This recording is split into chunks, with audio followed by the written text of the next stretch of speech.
वंदे मातरम मेरे प्यारे विद्यार्थियों। Welcome to our YouTube channel. मैं हूं डॉक्टर धर्मेंद्र कोरी। आज के इस वीडियो में मैं आपको इंडियन कॉन्स्टिट्यूशन का ओपन इलेक्टिव, माइनर और पॉलिटिकल साइंस मेजर का सेकंड पेपर है वो लेकर आया हूं। आप विद्यार्थियों जो बीए के स्टूडेंट्स हैं या जो बीएससी बीकॉम के ऐसे स्टूडेंट जिन्होंने पॉलिटिकल साइंस को एक ओपन इलेक्टिव, जनरल इलेक्टिव के रूप में पेपर को ऑप्ट किया है, उनके लिए उपयोगी वीडियो है। ये पेपर आप देख रहे हैं जैसा कि माइनर मेजर पेपर 2। जो बीए के स्टूडेंट हैं, हो सकता है जिन बच्चों ने पॉलिटिकल साइंस को मेजर विषय के रूप में लिया हो तो उनका ये सेकंड पेपर है। ऐसे विद्यार्थी जिन्होंने पॉलिटिकल साइंस यानी राजनीति विज्ञान को माइनर सब्जेक्ट के रूप में लिया हो उनके लिए भी यही पेपर पढ़ना है। और ऐसे वे सभी विद्यार्थी जिन्होंने इसे ओपन इलेक्टिव के रूप में लिया है उनके लिए भी यह पेपर समान रूप से उपयोगी है। इनके जो एग्ज़ाम हैं वो अलग अलग दिन भी हो सकते हैं, बाकी यूनिवर्सिटी के ऊपर है। जितनी भी मध्य प्रदेश की यूनिवर्सिटी हैं, चाहे वह देवी अहिल्या विश्वविद्यालय इंदौर हो, रानी दुर्गावती विश्वविद्यालय जबलपुर हो, जीवाजी विश्वविद्यालय ग्वालियर हो, बरकतुल्ला विश्वविद्यालय भोपाल हो, राजा शंकर शाह यूनिवर्सिटी छिंदवाड़ा हो, महाराजा छत्रसाल यूनिवर्सिटी छतरपुर, मध्य प्रदेश की जितनी भी यूनिवर्सिटीज़ हैं, चाहे वो प्राइवेट यूनिवर्सिटी हों, गवर्नमेंट यूनिवर्सिटीज़ हों, उन सब में यही सिलेबस है। आज इस वीडियो में हम इस पेपर के सिलेबस के बारे में डिस्कस करेंगे, एग्ज़ाम पैटर्न के बारे में डिस्कस करेंगे, इम्पोर्टेंट क्वेश्चन के बारे में डिस्कस करेंगे और एक अच्छा उत्तर कैसे लिखें, how to write good answer, इस पर हम चर्चा करेंगे। सबसे पहले हम सिलेबस देख लेते हैं। कुछ विद्यार्थियों के कमेंट आते हैं, सर आप इंग्लिश में नहीं बताते हैं, तो आप इंग्लिश का साइड में देख लीजिएगा। आपके पेपर में पहली यूनिट है भारतीय संविधान की उत्पत्ति कैसे हुई, इसकी प्रमुख विशेषताएं, भारत में संवैधानिक विकास। इसका आप स्क्रीनशॉट ले लीजिएगा। मैं मुख्य मुख्य बातें आपको बता देता हूँ। इसमें आपको आपका जो प्रीएम्बल है, fundamental rights, fundamental duties, directive principles of state policy, procedure for constitutional amendments यानी कैसे संविधान संशोधन होता है, संविधान की विशेषताएं क्या हैं, इंडियन पार्लियामेंट सिस्टम क्या है, जो लोकसभा स्पीकर होता है वो क्या है, लोकसभा राज्यसभा क्या है, विधान परिषद क्या है, विधानमंडल क्या है, प्राइम मिनिस्टर, प्रेसिडेंट, आपका सीजीआई यानी चीफ जस्टिस ऑफ इंडिया, भारतीय उच्चतम न्यायाधीश यानी मुख्य न्यायाधीश बोलते हैं हम इन्हें। और जो चुनाव कराने वाली हमारी संवैधानिक एजेंसी है, निर्वाचन आयोग। इसके अलावा एससी के लिए एससी कमीशन, एसटी के लिए एसटी कमीशन यानी अनुसूचित जाति अनुसूचित जनजाति राष्ट्रीय आयोग। इनके क्या कार्य हैं, इनकी क्या शक्तियां हैं, इनको कौन कौन से पावर हैं, प्राइम मिनिस्टर को कौन से पावर होते हैं, प्रेसिडेंट को कौन कौन से पावर होते हैं, स्टेट लेजिस्लेटिव जो असेंबली होती है उनकी क्या व्यवस्था होती है, हाई कोर्ट सुप्रीम कोर्ट की क्या व्यवस्थाएं हैं, इनके क्षेत्राधिकार क्या हैं, इनमें कितने सदस्य होते हैं, कहाँ कहाँ पर ये हैं। और इसके अलावा यूपीएससी और पीएससी यानी एमपीपीएससी जो होती है वो भी एक संवैधानिक संस्था है, जिसे राज्य लोक सेवा आयोग कहा जाता है और इसी जो संघ लोक सेवा आयोग की तर्ज पर होता है। ये दोनों ही संस्थाएं जो हैं संविधान में दिए हुए हैं अनुसूचियों में। साथ ही साथ सेंट्रल स्टेट के रिलेशन, जिसमें लेजिस्लेटिव रिलेशन, एडमिनिस्ट्रेटिव रिलेशन और वित्तीय यानी फाइनेंशियल रिलेशन आते हैं। और आपका जो 73वां और 74वां संविधान संशोधन हुआ था उसके विषय में भी है। इम्पोर्टेंट वीडियो में 73वां संविधान संशोधन आप लोग देख लीजिएगा। एग्ज़ाम पैटर्न देखिए, आपका फाउंडेशन जो पेपर 1 था हिंदी इंग्लिश और योग एवं पर्यावरण, ये ही केवल ऑब्जेक्टिव है। मेरे पास काफ़ी कमेंट आते हैं, जबकि मैंने वीडियो में कई बार आपको बताया है कि केवल फाउंडेशन ही आपके ऑब्जेक्टिव हैं। उसके बाद जितने भी आपके पेपर होंगे, चाहे वो मेजर हो, माइनर हो, ओपन इलेक्टिव हो या जनरल इलेक्टिव हो या वोकेशनल पेपर हो, ये सभी डिस्क्रिप्टिव होंगे। इसको आप इस बात को गांठ मान लीजिएगा। आपका पैटर्न रहेगा section A, section B, section C. Section A में आपको वेरी शॉर्ट आंसर आएंगे यानी अति लघु उत्तरीय प्रश्न आएंगे जिसका कि आपको 50 शब्दों की शब्द सीमा यानी 50 वर्ड्स में आपको देना है। सामान्यतः 3 मार्क्स के यानी 3 मार्क्स के 2 क्वेश्चन आएंगे। इसके बाद शॉर्ट आंसर टाइप क्वेश्चन होंगे, इसमें 4 प्रश्न होंगे, हर प्रश्न 9 नंबर का होगा, जिसकी शब्द सीमा 200 शब्द होगी। अब 50 शब्द या 100 शब्द हम आप कैसे गिनोगे?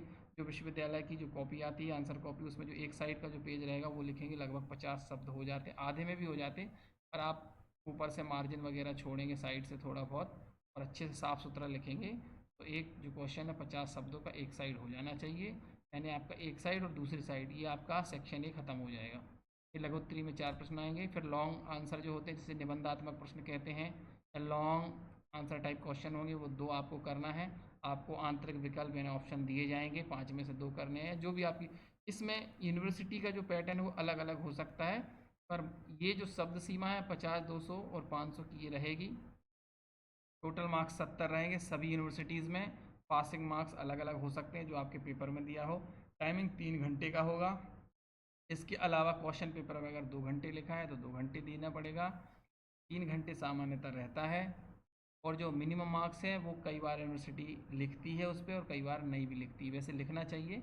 मिनिमम पासिंग मार्क्स किसी यूनिवर्सिटी में 24 है या किसी में 25, 25, 24। अब देखिए, अगर आप एक अच्छा आंसर लिखना चाहते हैं तो प्रश्न को पहले समझें, मन में विचारों को व्यवस्थित कर लें, तो अच्छी तरह से पढ़ लें। और आप देखेंगे कि इसके 3 सेक्शन होंगे जो मैं आपको पहले बता चलूँ, section A, section B, section C, यानी खंड आ, व, सा। उल्लेख करें, वर्णन करें, विवेचना करें, समझाइए, तुलना करें, परिभाषित करें। इसमें क्या डिफरेंस होता है तो इसको आप समझिएगा।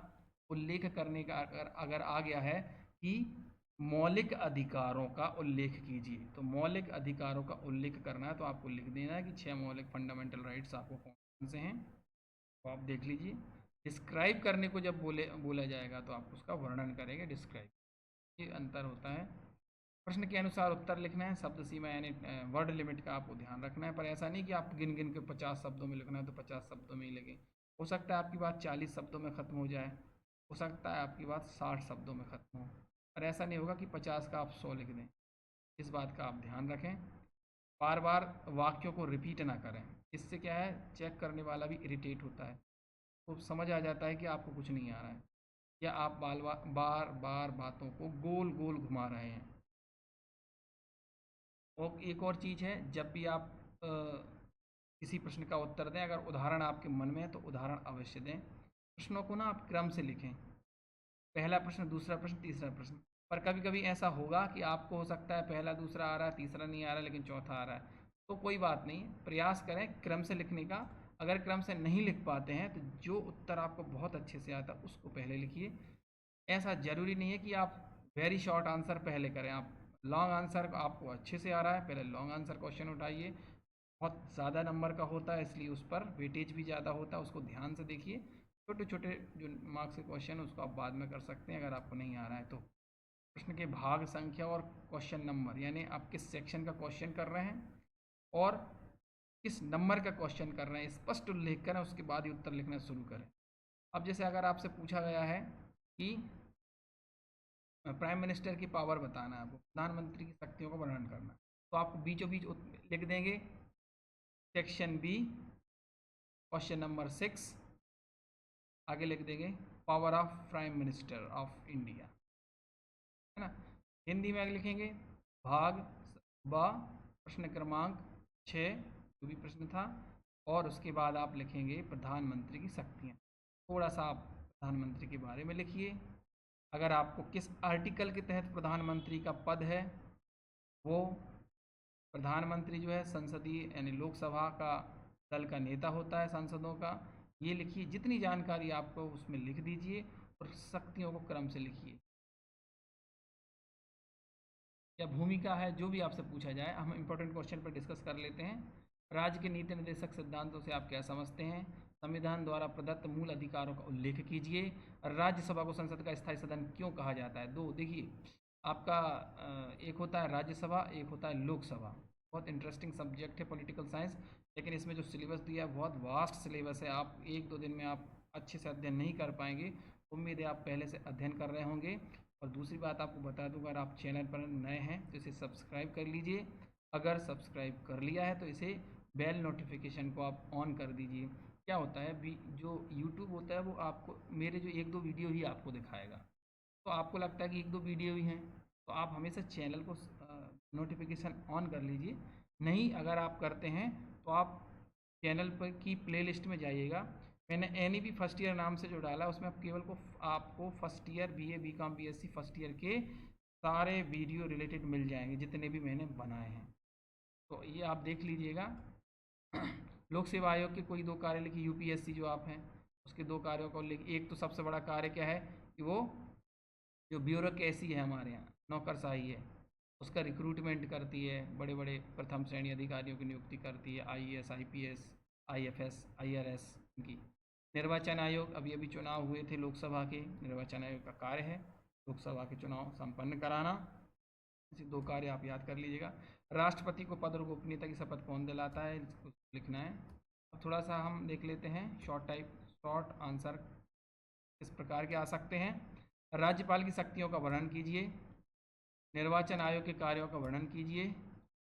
उच्च न्यायालय के क्षेत्राधिकार का आपको वर्णन करना है। मुख्यमंत्री की शक्तियों का वर्णन कीजिए। संविधान के स्रोतों का वर्णन कीजिए।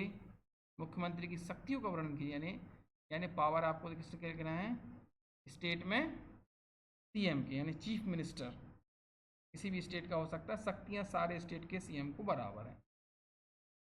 संविधान संशोधन की प्रक्रिया को समझाइए, है ना, कॉन्स्टिट्यूशनल अमेंडमेंट क्या है इसको समझाना है। टिप्पणी लिखने को आ सकती है आपको। राष्ट्रीय अनुसूचित जनजाति आयोग और राज्य लोक सेवा आयोग, यानी स्टेट पब्लिक सर्विस कमीशन, राष्ट्रीय अनुसूचित जनजाति आयोग, है ना, तो national commission for scheduled tribe. Long answer में आप देखिए, भारतीय संविधान की प्रमुख विशेषताओं का वर्णन कीजिए। भारत में केंद्र राज्य संबंधों की विवेचना कीजिए। संविधान में उल्लिखित मौलिक कर्तव्यों पर प्रकाश डालिए। राष्ट्रपति की आपातकालीन शक्तियों की विवेचना कीजिए। प्रधानमंत्री की भूमिका और कार्यों का वर्णन कीजिए। अनुसूचित जाति आयोग के कार्यों का वर्णन कीजिए। इस प्रकार आपके लॉन्ग आंसर वाले जो क्वेश्चन हैं, इसमें आपको सुप्रीम कोर्ट और हाई कोर्ट का भी अध्ययन करना है। सुप्रीम कोर्ट का आप जरूर अध्ययन कर लीजिएगा, ये क्वेश्चन जरूर आता है। और इसकी शक्तियाँ क्या हैं, है ना। एक शक्ति है तो आपने देखा होगा कई बार सुप्रीम कोर्ट स्वतः संज्ञान लेता है।